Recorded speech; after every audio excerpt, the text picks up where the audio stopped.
ढोंगा में बोझा ना घुसाओ दाना दान हो नए बाटी चीज से औरी नए बांजन हो ढोंगा में बोझा ना घुसाओ दाना दान हो चैत के लू मुँह से कहता अरे से कहता ना तोरे शहर देख डाल रजाऊ मोर थरे सर धुना फेंकता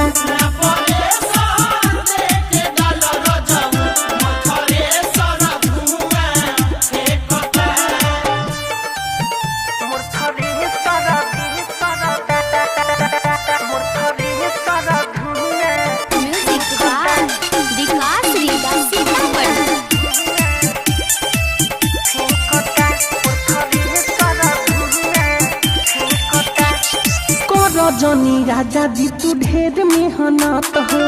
देहिया के बाथा ना तो जाई कट हो सुना कर जनी राजा जी तू ढेर मेहनत हो देहिया के बाथा ना तो जाई कट हो गाँव भर लोग खेला देखता सारा देखता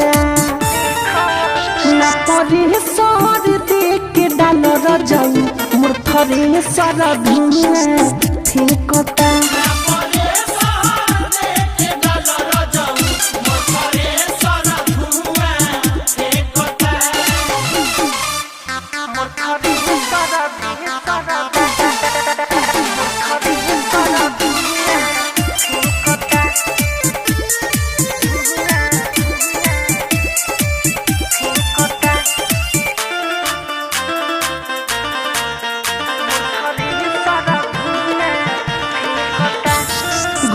भर के लोड कुल्ही तोहरे पबा हो मेरे मल जोगेश मिठू करे कुछ ना हो